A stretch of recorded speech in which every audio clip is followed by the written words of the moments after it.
Montrer à faire ça. Ah, j'ai appris. Appris d'un maître ou toi-même?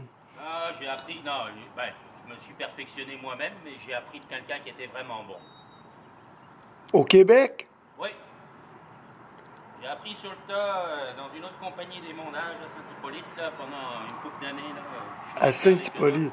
La première année, j'ai travaillé gratuit juste pour apprendre. Ah, cool. Comment il s'appelait ton expert, ton maître? Hein? Étienne Huot. Étienne? Huot. Huot. La compagnie, c'était ECP. ETP. Oui.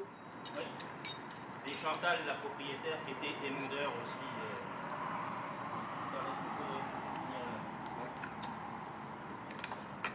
Paul Mario Binet.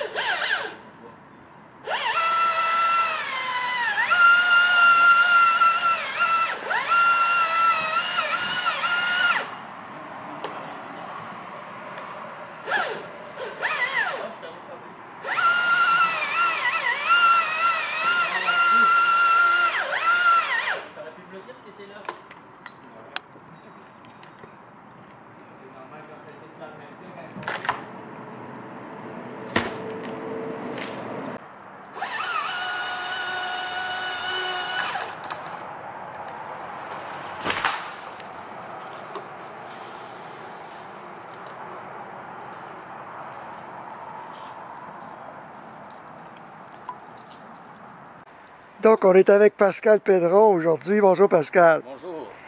Vous m'aviez dépanné avec un boulot vraiment impressionnant qui était contre notre ligne à l'automne. Et là, j'ai coupé récemment un arbre qui est tombé du mauvais côté, sur une voiture même. Eh oui. Alors, je voulais parler des erreurs des consommateurs. Comment? Là, on a coupé quelques gros sapins. On en voit un ici. C'est vraiment impressionnant la façon que vous grimpez là-dedans.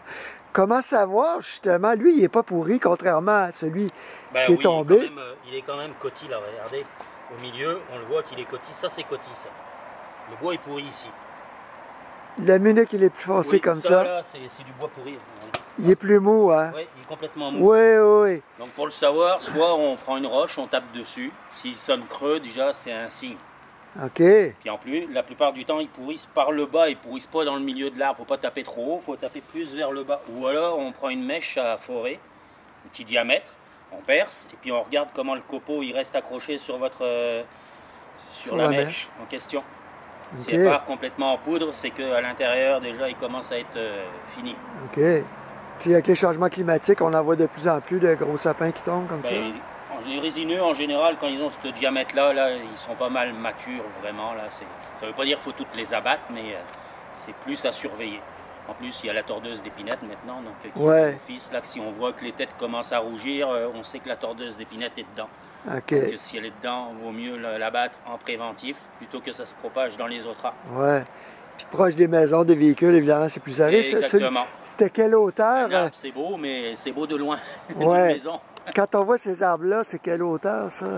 Là, à peu près 25-30 pieds pour la majorité. Là. Ouais.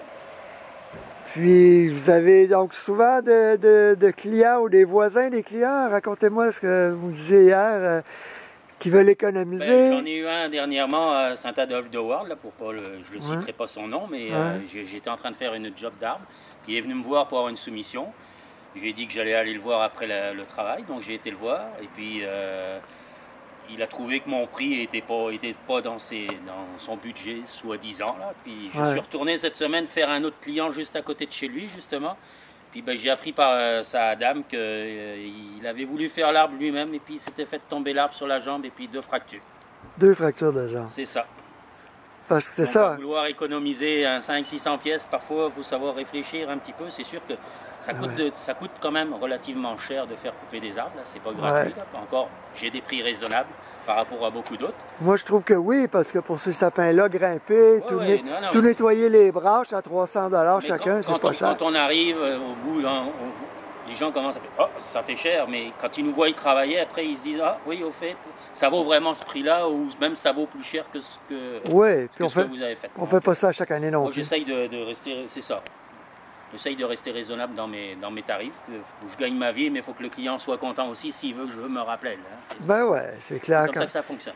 Je dis toujours, c'est comme pour les électriciens et les plombiers, là, on va payer des professionnels, c'est pour un bon travail. OK, ben merci beaucoup. Merci à vous. Salut.